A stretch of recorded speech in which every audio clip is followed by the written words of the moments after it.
රාජ්‍ය හා පෞද්ගලිකංශයේ රැකියාවේ නියුතු ඔබ කොහේ සිටියත් EPF ණයතුරුතුරු හා සේවාවන් ලබා ගැනීම සඳහා කළ යුත්තේ EPF හිස්තැනක් නම හා ප්‍රදේශය සඳහන් කර 071 800 999ට SMS එකක් එවීම පමණයි. HDFC බැංකුව ඔබ අප සුරකින්න බැංකුව. ප්‍රවෘත්ති ප්‍රකාශය තව ස්වල්ප වේලාවකින්. දැන් HDFC බැංකුවෙන් EPF ණයතුරුතුරු හා සේවාවන් SMS එකකින්. මේ ශ්‍රී ලංකා ගුවන් විදුලි සංස්ථාවයි. ජාතියේ සංනිවේදකයා විශ්වාසය සමග පෙරට.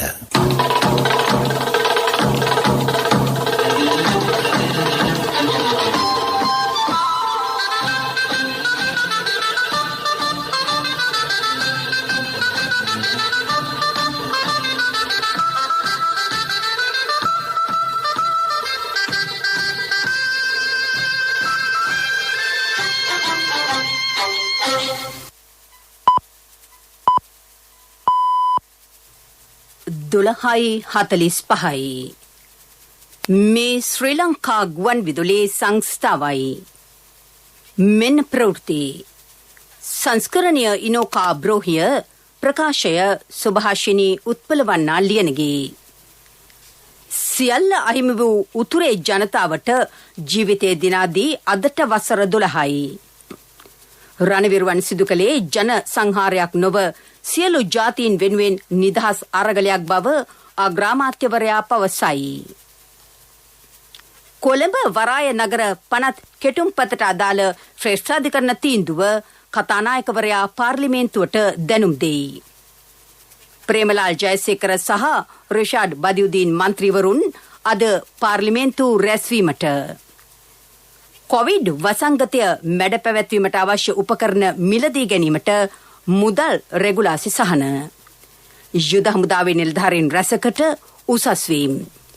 රාජ්‍ය සේවකයන්ගේ මැයි මාස වැටුප ලබන සිකුරාදා. දුම්රිය වර්ජනය අවසන්. මාර්ග අනතුරු වලින් ඊයේ මරණ 10ක්. 24 සහ 25 දෙදින රජයේ නිවාඩු. ඊශ්‍රායලෙන් ගහසා තීරයට තව දුරටත් ගුවන් ප්‍රහාර. බංග්ලාදේශය සහ ශ්‍රී ලංකා කණ්ඩායම අතර පළමු එක්දින ක්‍රිකට් තරගය ලබන ඉරිදා. එදා මෙන් අදත් පළමුවත් දෙවනුවත් තෙවනුවත් මව්බිම බවට අග්‍රාමාත්‍ය මහින්ද රාජපක්ෂ මහතා පාර්ලිමේන්තුවේදී විශේෂ ප්‍රකාශයක් කරයි. රටට අද සුවිශේෂී දිනයකි. මීට වසර 12කට පෙර අද වැනි දිනක කුරිරු ත්‍රස්තවාදය රටින් තුරන් කිරීමට හැකිවිය. එය මෙරට සමස්ත ජනතාවගේ සතුටට හේතු වූ බව අගමැතිවරයා පාර්ලිමේන්තුවේදී අද පැවසීය.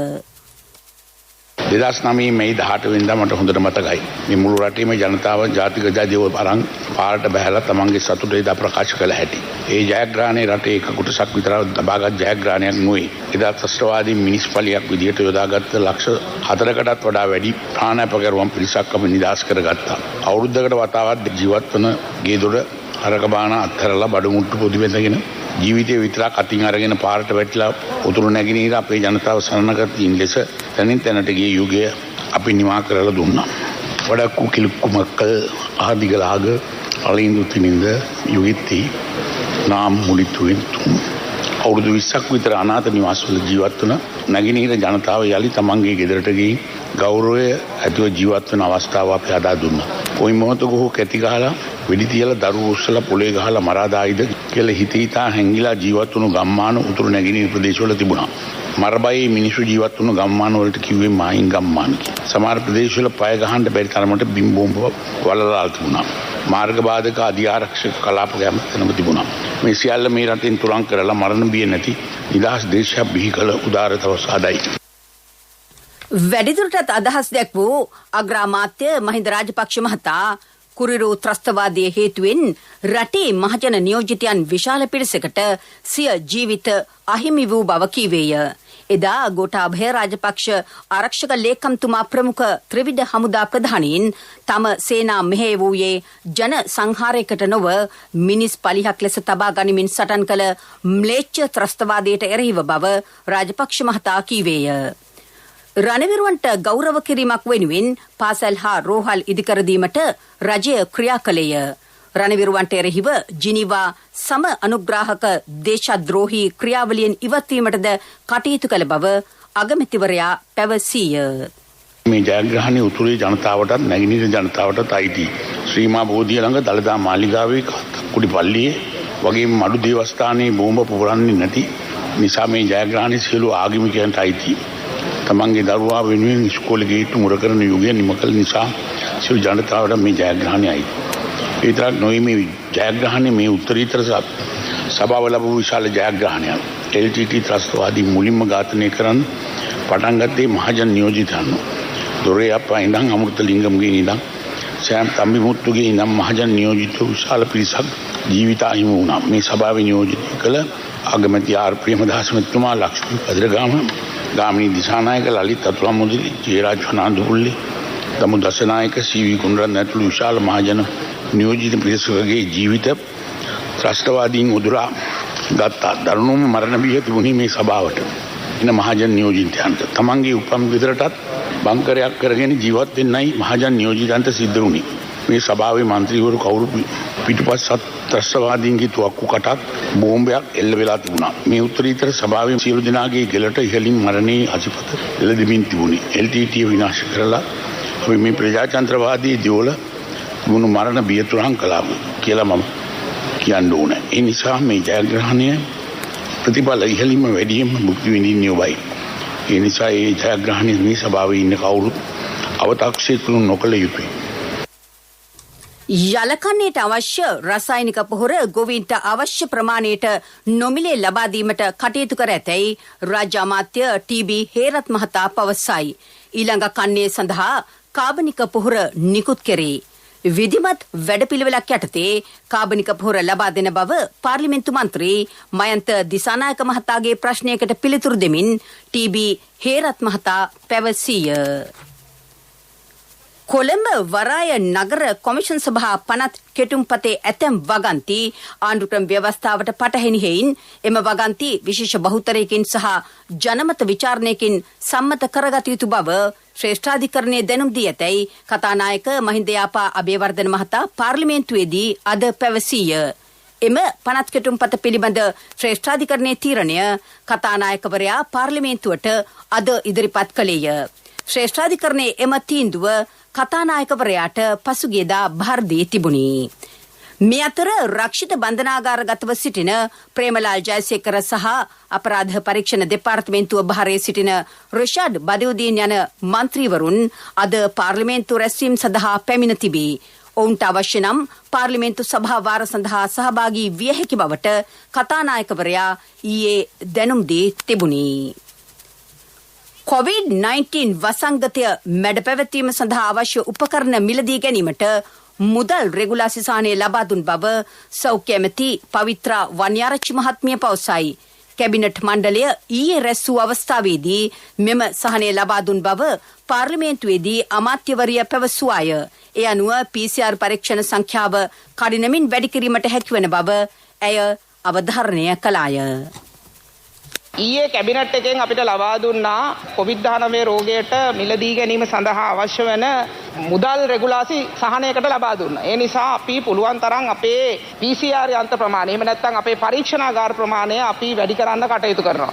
තියෙන පරීක්ෂණාගාරවල ධාරිතාවය වැඩි කරන්නටත් ඒ පරීක්ෂණාගාර පැය 24ම වැඩ කරන්නටත් අපි මේ වෙනකොට නියෝගය ලබා දීලා තියෙනවා. අවශ්‍ය ප්‍රමාණය අපේ රටේ තිබුණ එක PCR යන්ත්‍රයයි. ඒකේ කරන්න පුළුවන් 196යි. එහෙම තිබුණේ අපිට MRI එකේ. අද අපි රාජ්‍යයේ කැපැසිටි එක විශාල ප්‍රමාණයකට අද ලංකාවේ PCR පරීක්ෂණ 25000ක් විතර කරනවා. රජයෙන් 15000කට වැඩි කරනවා. ඒ සඳහා විශාල PCR යන්ත්‍ර ප්‍රමාණයක් සහ අවශ්‍ය ලැබ් අපි සකස් කරලා තියෙනවා. ඉතින් ලෙඩ්ඩු වැඩි වෙනවා. ඒ ලෙඩ්ඩුන්ට අවශ්‍ය ප්‍රමාණයට තවදුරටත් PCR පරීක්ෂණාගාර වැඩි කරන්න අපි කටයුතු කරනවා.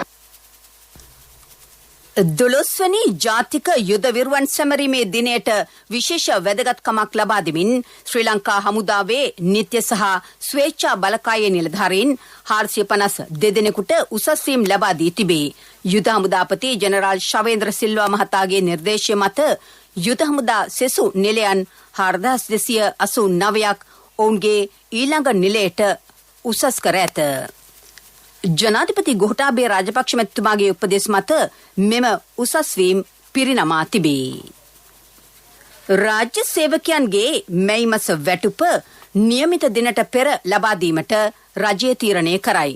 පවතින කොවිඩ් වසංගත හමුවේ සංචරණ සීමා පැනවීම හා රාජ්‍ය සේවකයන්ගේ අප්‍රේල් මාස වැටුප සිංහල සහ දෙමළ අලුත් අවුරුද්දට පෙර ලබා දීම සැලකිල්ලටගෙන මෙම ක්‍රියාමාර්ගයට එළඹ තිබේ. මුදල් අමාත්‍යවරයා ලෙස අග්‍රාමාත්‍ය මහින්ද රාජපක්ෂ මහතාගේ උපදෙස් පරිදි අදාළ චක්‍රලේඛය භණ්ඩාගාර මෙහෙයුම් දෙපාර්තමේන්තුව මගින් මේ වන විට නිකුත් කර ඇත. ඒ අනුව සියලු රාජ්‍ය සේවකයන්ට මැයි මාසට අදාළ වැටුප ලබන සිකුරාදා ලබා දෙන බව මුදල් අමාත්‍යාංශයේ ලේකම් SR ආටිකල මහතා සඳහන් කරයි. දුම්රිය වර්ජනය අවසන් වෙයි. දුම්රිය රේදුරන්ට සහ නියාමකයන්ට COVID-19 එන්නත ලබා නොදීම හේතුවෙන් පසුගිය දෙදින ඔවුහු දුම්රිය ධාවනයෙන් ඉවත්ව සිටියහ. ඔවුන්ට බොරැල්ල කැම්බල් පිටියේදී එම එන්නත ලබා දීමට සූදානම් කර තිබුණි. එම ස්ථානයට යා නොහැකි බවත් එන්නත ලබා දීම මරදාන දුම්රිය ස්ථානයේදී සිදුවිය යුතු බවත් පවසමින් ධාවනයට සූදානම් කර තිබූ දුම්රිය 42ක රියදුරෝ සහ නියාමකවරු මෙම වර්ජනයේ නිරත වූහ. ඔවුන්ට මරදාන දුම්රිය ස්ථානයේදී ඊයේ එන්නත් ලබා දී තිබේ. බොහෝ ප්‍රදේශ හුදකලා කර සංචරණ සීමා පනවා ඇති අවස්ථාවේ ජන ජීවිතය යථාපරිදි පවත්වාගෙන යා හැකි පරිදි ආරක්ෂක කටයුතු සිදු කිරීම රජයේ අරමුණ බව පොලිස් මාධ්‍ය ප්‍රකාශක නියෝජ්‍ය පොලිස්පති අජිත් රෝහණ මහතා පවසයි. කොවිඩ් මර්ධන කටයුතු නිසි පරිදි පවත්වාගෙන යාම සඳහා ශ්‍රී ලංකා පොලිසියේ 83000ක බලයනියක් යොදවනු ලැබ ඇත. පොලිසියේ රාජකාරී අනිවාර්ය කර නිවාඩු අවලංගු කර තිබේ. කොවිඩ් කටයුතු වලට අමතරව සාමාන්‍ය පොලිස් රාජකාරීද පවත්වාගෙන යාමට ඔවුන් කටයුතු කරන බව අජිත් රෝහණ මහතා සඳහන් කරයි. ජාතික ගුවන්විදුලියේ සුභාරතී සංවාද වැඩසටහනට අද එක්වෙමින් ඔහු මේ බව කීවේය. ඇතැම් සමාජ මාධ්‍ය ජාලා මගින් පුවත් විකෘති කිරීම නිසා ගැටලුකාරී තත්ත්වයන්ට මුහුණ දීමට හේතු වී ඇතැයි ඔහු පැවසීය. මාර්ග අනතුරු හේතුවෙන් ඊයේ මරණ 10ක් වාර්තා වී ඇතැයි නියෝජ්‍ය පොලිස්පති අජිත් රෝහණ මහතා පවසයි. මාර්ග ආරක්ෂාව තහවුරු වන පරිදි කටයුතු කරන ලෙස ඔහු සියලු පාර්ශවයන්ගෙන් ඉල්ලීමක් කරයි. පදිකයන්, යතුරු පැදිකරුවන් හා ත්‍රිරෝද රථ රියදුරන් වඩාත් සැලකිල්ලෙන් කටයුතු කළ යුතු බව හෙතෙම පෙන්වා දෙයි. මේ ප්‍රවෘත්ති ශ්‍රී ලංකා ගුවන්විදුලි සංස්ථාවෙන්. දැන් HDFC බැංකුවෙන් EPF ණයතොරතුරු හා සේවාවන් SMS එකකින්.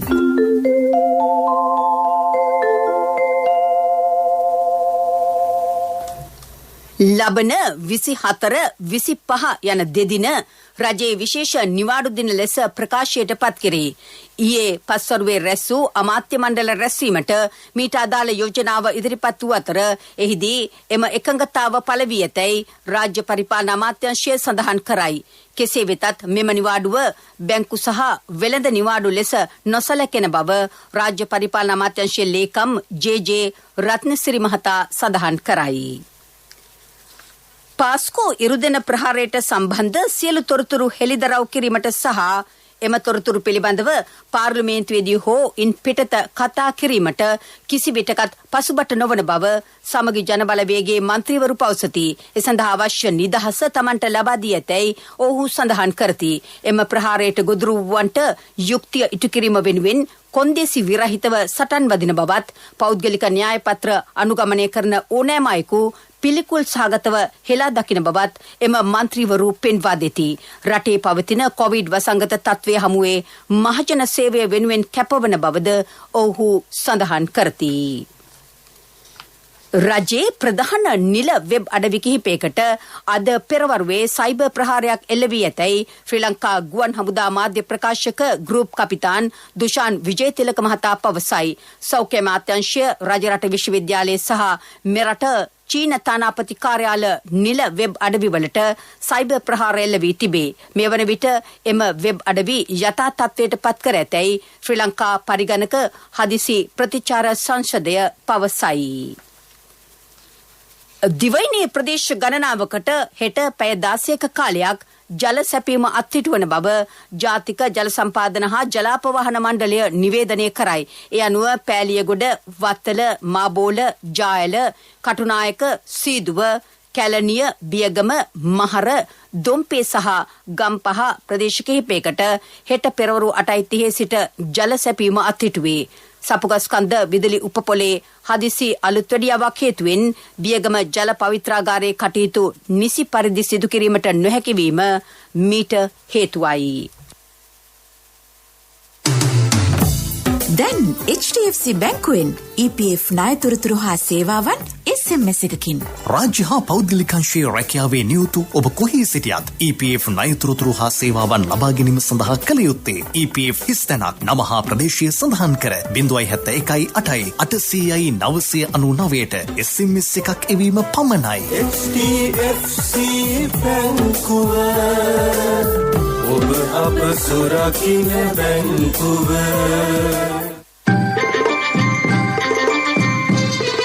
ප්‍රමුඛතම පුවත ඔබ වෙත ගෙනෙන්නේ සිද්ධාලේප ලක්වියාව. නිර්තදිග මෝසම් වැසි තත්වය සක්‍රිය වීමත් සමග රට තුළ ඩෙංගු රෝගීන්ගේ ව්‍යාප්තිය ඉහළ ගොස් තිබේ. පසුගිය කාල සීමාවේදී දිවයිනේ සියලු පළාත්වලට වැසි ලැබීමත් සමග ඩෙංගු අවදානම තවදුරටත් ඉහළ යා හැකි බව ජාතික ඩෙංගු මර්ධන ඒකකය පවසයි. පසුගිය සති දෙකක කාලය තුලදී රෝහල් වලින් ඩෙංගු රෝගීන් 430කට අධික පිරිසක් ප්‍රතිකාර ලබා ඇතැයි එම ඒකකයේ අධ්‍යක්ෂ වෛද්‍ය අරුණ ජයසේකර මහතා සඳහන් කරයි. එම රෝගීන්ගෙන් 150කට වැඩි පිරිසක් වාර්තා වී ඇත්තේ කොළඹ දිස්ත්‍රික්කයෙනි. මේ වසරේ මේ දක්වා කාලය තුලදී මෙරටින් වාර්තා වී ඇති සමස්ත ඩෙංගු රෝගීන්ගේ සංඛ්‍යාව 7317කි. ප්‍රමුඛතම පුවත ඔබ වෙත ගෙන ආවේ සිද්ධාලේප ලක්වියාව. ශක්ති හඬ අවධානය පිණිසයි. වැලිවිටිය දිවිතුර ප්‍රාදේශීය ලේකම් කොට්ටාසේ වැලි ලබා ගැනීම සඳහා හාරුණු ලබන වලවල් නිසි පරිදි වසා නොදැමීම නිසා උග්‍ර පරිසර හානියක් මෙන්ම ජීවිත අවදානමක් තිබෙන බව එම ප්‍රාදේශීය සභාවේ සභාපති ලොකුගේ ගුණසිරි මහතා පෙන්වා දෙයි. වැලිවිටිය දිවිතුර ප්‍රාදේශීය සම්බන්ධීකරණ කමිටු රැස්වීමේදී ඔහු සඳහන් කළේ මේ හේතුවෙන් ප්‍රදේශයේ දරු දැරියන්ටද අවදානමකට මුහුණ දීමට සිදු වී ඇති බවයි. භූවිද්‍යා හා පතල් කාර්යාංශයේ සභාපතිතුමනි, මේ ඔබේ අවධානයටයි. ලෝක ප්‍රවෘත්ති.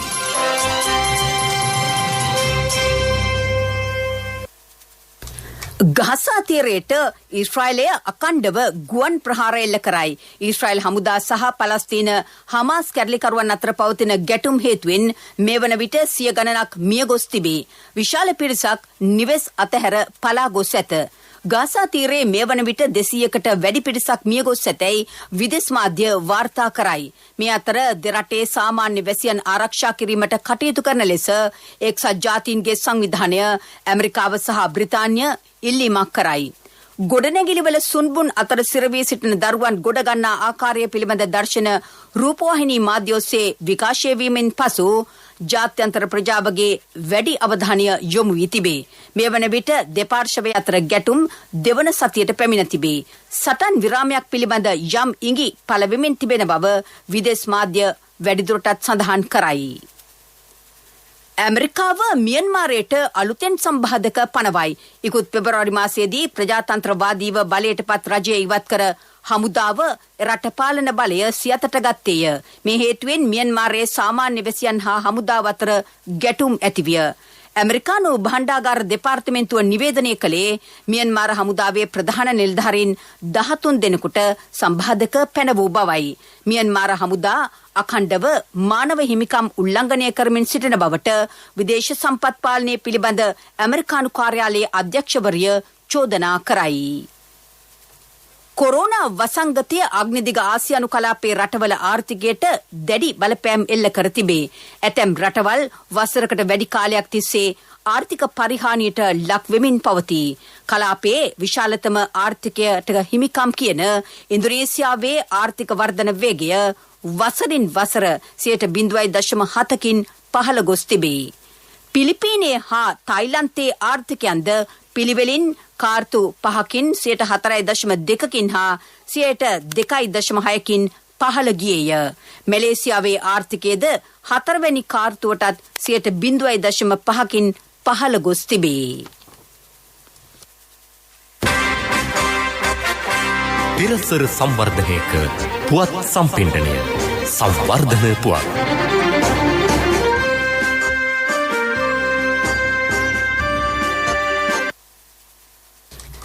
ධීවර කාර්මිකයන් සඳහා ණය යෝජනා ක්‍රමයක් ඇරඹේ. ධීවර සෞභාග්‍ය ලෙස වැඩසටහන නම් කර ඇත. ලංකා බැංකුවේ සහාය ඇතිව ධීවර අමාත්‍යාංශය මෙය ක්‍රියාත්මක කරයි. මෙමගින් රුපියල් ලක්ෂ 250ක් දක්වා උපරිම ණය මුදලක් ලබා ගැනීමට හැකිය. දිවයිනේ සෑම දිස්ත්‍රික්කයක්ම ආවරණය වන පරිදි මෙය ක්‍රියාවට නැංවේ. බහුදින හා සුළු පන්න ධීවර යාත්‍රා මිලදී ගැනීමට සහන සැලසේ. දේශීය මත්ස්‍ය කර්මාන්තය ප්‍රවර්ධනය කිරීම මෙහි අරමුණයි. ක්‍රීඩා පුවත් ඔබ වෙත ගෙන එන්නේ අක්කේ මල් ටිකක් කඩාගන්නද? හා කඩාගන්න. ගහමේ තිබ්බට මල් කාටත් අයිතිනේ. අපේ මිනිස්සු හැමදාම අනුන් ගැන හිතලා තියෙනවා නේද? අපි මංචි සුපර් ක්‍රීම් ප්‍රක ගන්නෙ අපිටම විතරක් නෙවෙයි. බංගලාදේශයේ ඩකා මෙට්‍රොපොලිස් ක්‍රිකට් කමිටුව මේ මාස 31 වෙනිදා ඩකා ප්‍රීමියර් ලීග් ක්‍රිකට් තරඟාවලිය ආරම්භ කිරීමට සූදානම් වෙයි. මේ වන විට එරට ජාතික ක්‍රිකට් කණ්ඩායම ශ්‍රී ලංකාවට එරෙහිව පැවැත්වෙන තරඟාවලියට සූදානම් වෙමින් සිටී. කොරෝනා ව්‍යාප්තිය හේතුවෙන් 2019-2020 තරඟාවලිය එක් වටයකින් පසුගිය වසරේ මාර්තු 19 වෙනිදාට කල් තැබින. ඩකා මෙට්‍රොපොලිස් ක්‍රිකට් කමිටුවේ සභාපති කාසී අහමඩ් මහතා මීට පෙර ප්‍රකාශ කළේ සාමාන්‍ය ඕවර් 50ක ආකෘතිය වෙනුවට ඕවර් 20 ආකෘතියෙන් මෙම තරඟ පැවැත්වෙන බවයි. මේ අතර බංගලාදේශය සහ ශ්‍රී ලංකා කණ්ඩායම අතර තරඟ 3කින් සමන්විත එක්දින තරඟමාලාව ලබන ඉරිදා ඩකාහිදී ආරම්භයි. අල් ජසීරා රූපවාහිනී නාලිකාව විකාශය කළ වැඩසටහන් හේතුවෙන් මුදලට ක්‍රිකට් තරඟ පාවා දීමට සූදානම් වූ බවට චෝදනා එල්ල වූ ශ්‍රී ලාංකිකයන් 2 දෙනෙකු ඇතුළු 5 දෙනා නිදහස් කිරීමට අන්තර්ජාතික ක්‍රිකට් සභාව තීරණය කර තිබේ. ඔවුන්ට එරෙහිව එල්ල වූ චෝදනා ඔප්පු කිරීමට සාක්ෂි ප්‍රමාණවත් නොවීම ඊට හේතුවයි. එම වැඩසටහනේදී ගාල්ල ජාත්‍යන්තර ක්‍රිකට් ක්‍රීඩාංගණයේ සේවය කළ තරිඳු මෙන්ඩිස් සහ තරංග ඉන්දික දෙපළට චෝදනා එල්ල විය. චෝදනා ඔප්පු කිරීමට නොහැකි වීම හේතුවෙන් නිදහස් වූ 5 දෙනාට එම 2 දෙනාද ඇතුළත් වෙති. පාකිස්තාන ක්‍රිකට් ක්‍රීඩක හසන් රාසාද මේ අතරට ඇතුළත්ව සිටින බව විදේශ මාධ්‍ය වාර්තා කළේය. දුව මේ මං අර කිව්ව වෑන් එක මං ගන්නයි බැලුවේ. මෙච්චර ලොකු වෑන් එකක් මොකටද තාත්තේ? කට්ටියම දාගෙන ට්‍රිප් එකක් හරි යන්න පුළුවන් නේ ළමයි. අපේ මිනිස්සු හැමදාම අනුන් ගැන හිතලා තියෙනවා නේද? අපි මංචි සුපර් ක්‍රීම් ප්‍රක ගන්නෙ අපිටම විතරක් නෙවෙයි. ව්‍යාපාරික පුවත් ඔබ වෙත ගෙන එන්නේ EMV තාක්ෂණය සහිත NSB ATM කාඩ් පත ජූනි 30 වෙනිදා දක්වා නොමිලේ. වැඩි විස්තර 0112 379යි 379 දුරකථන අංකයෙන් හෝ ළඟ වෙති ශාඛාවෙන් විමසන්න. පසුගිය වසරට සාපේක්ෂව 14.3% සුවිශේෂී වර්ධනයක් සහිතව බදු ගෙවීමෙන් පසු ලාභය රුපියල් බිලියන 2.1 ලෙස වාර්තා කරමින් ශ්‍රී ලංකා ටෙලිකොම් සමූහය සිය මුල්‍ය ප්‍රතිඵල 2021 වසරේ පළමු කාර්තු සඳහා නිකුත් කරයි. අදාළ කාල සීමාව තුළ සමූහයේ ආදායම රුපියල් බිලියන 24.7ක් දක්වා වර්ධනය වී තිබේ. එය පසුගිය වසරේ අදාළ කාල සීමාවට සාපේක්ෂව 11.4ක වර්ධනයකි. සයිබර් තාක්ෂණික සේවා 4G, LTE ජංගම, අන්තර්ජාල සේවා, POTV සේවා මෙන්ම ධාරක දේශීය සේවාවන්හි ප්‍රගතිය මෙම වර්ධනයට ප්‍රධාන වශයෙන් හේතු වී තිබේ. ජාත්‍යන්තර ඇමතුම් ආදායම් වල පහළ යාමක් වාර්තා වී ඒත් ගෝලීය අන්තර් සේවා සහ ගෝලීය දත්ත සේවා පසුගිය වසරේ කාල සීමාවට සාපේක්ෂව කැපී පෙනෙන ලෙස වර්ධනය වී තිබේ. ව්‍යාපාරික පුවත් ඔබ වෙත ගෙන ආවේ දැන් වඩාත් සුරක්ෂිත අකණ්ඩ සේවයක් සපයමින් බැංකු කටයුතු තවත් පහසු කරන EMV තාක්ෂණය සහිත NSB ATM කාඩ් පත ජූනි 30 වෙනිදා දක්වා නොමිලේ. වඩාත් කාර්යක්ෂම NSB ඔන්ලයින් බැංකු සේවාවෙන් ඔබ කොතැනක සිටියත් නොමිලේම ඔබේ බැංකු කටයුතු එසැනින්. වැඩි විස්තර 0112 379යි 379 දුරකථන අංකයෙන් හෝ ළඟම ඇති ශාඛාවෙන් විමසන්න. කොන්දේසි අදාළ වේ. NSB ශ්‍රී ලංකාවේ සුරක්ෂිතම බැංකුව. ආර්ථික පුවත් ආවරණය යුතුයකම් වගකීම් එක්ක සල්ලි ඉතුරු කරන්න ලේසි නෑ. ඔබේ ස්ථාවර තැන්පතට ආකර්ෂණීය පොලියක් හා ආරක්ෂාවක් දෙන්න අපි පොරොන්දු වෙන්නේ ඒකයි. LOLC Finance ස්ථාවර තැන්පතු ඉතිරිය උතුරන්න. 2001 දෙසැම්බර් 13 වෙනි දින නීතිගත කරන ලද LOLC Finance PLC ICRA Lanka limited වෙතින් SLA ස්ථාවර ශ්‍රේණිය ලබා ඇත. 2011 අංක 42 දරන මුදල් ව්‍යාපාර පනත යටතේ ශ්‍රී ලංකා මහ බැංකුවේ මුදල් මණ්ඩලය වෙතින් බලපත්‍රලාභී මුදල් සමාගමකි. COVID-19 ආරක්ෂිත කළමනාකරණ පද්ධති සහතිකය ලබාගත් පළමු ශාකසාර පුද්ගලික සනීපාරක්ෂක නිෂ්පාදන ආයතනයේ ලෙස ස්වදේශී සමාගම ශ්‍රී ලංකා ප්‍රමිති ආයතනයෙන් පිදුම් ලබයි. ඉකුත් වසරේ කොවිඩ් වසංගතය ආරම්භයේ සිට එහි අවදානම ඵලදායී ලෙස කළමනාකරණය කිරීම සඳහා ස්වදේශී සමාගම සිදු කළ මෙහෙවර අගයමින් මෙම සහතිකය ලබා දී තිබේ. සේවකයන් පැමිණෙන අමුත්තන් නිෂ්පාදන හා සේවා බෙදා හැරීමේ ක්‍රියාවලියේ ආරක්ෂාව වෙනුවෙන් ප්‍රමුඛතාව දෙමින් කැපවීමෙන් කටයුතු කිරීම මෙම සහතිකයෙන් තව දුරටත් පිළිබිඹු කරයි. මගේ මහත්තයා දාපු මේ රත්තරන් මුද්ද තමයි මගේ ජීවිතේ. LOLC එකට ඔයාලගේ රත්තරන් පණ වගේ. ඔයාලගේ රන් භාණ්ඩ අපි ළඟ තියනකල් ඔයාලට ජීවිත රක්ෂණයකුත් දෙන්නේ අපි විතරයි. වෙලාවට ගෙවා ගන්න බැරි වුණොත් ඔයාලගේ රත්තරන් කොහොම හරි ඔයාලටම දෙන එකයි අපේ ප්‍රතිපත්තිය. LOLC එක කරන ගනුදෙනුවක් රත්තරන් වටින ගනුදෙනුවක් කියන්නේ ඒකනේ. LOLC Finance රන් සවි රන් ණය සේවාව. රත්තරන්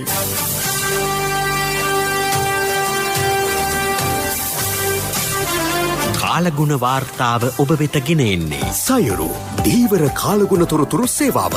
ඔබගේ ප්‍රදේශයට අදාළ කාලගුණ තොරතුරු නොමිලේ එසැනින් ඔබේ ඩයලොග් දුරකථනයට 828 අමතා ලියාපදිංචි වන්න. දීවර හා ජලජ සම්පත් දෙපාර්තමේන්තුව සහ කාලගුණ විද්‍යා දෙපාර්තමේන්තුවේ ඉදිරිපත් කිරීමකි. සයුරු සමග සුරැකීම. මධ්‍යම සබරගමුව ඌව නැගෙනහිර සහ උතුරු මැද පළාත්වලත් හම්බන්තොට දිස්ත්‍රික්කයේත් රාත්‍රී කාලයේදී වැසි ඇතිවන බව කාලගුණ විද්‍යා දෙපාර්තමේන්තුව නිවේදනය කරයි. මධ්‍යම හා ඌව පළාත්වල ඇතැම් ස්ථානවලට මිලිමීටර් 50ට වැඩි තරමක තද වැසි ඇතිවිය හැකිය. බස්නාහිර සහ වයඹ පළාත්වලත් ගාල්ල සහ මාතර දිස්ත්‍රික්කවලත් වැසි වාර කිහිපයක් ඇතිවෙයි.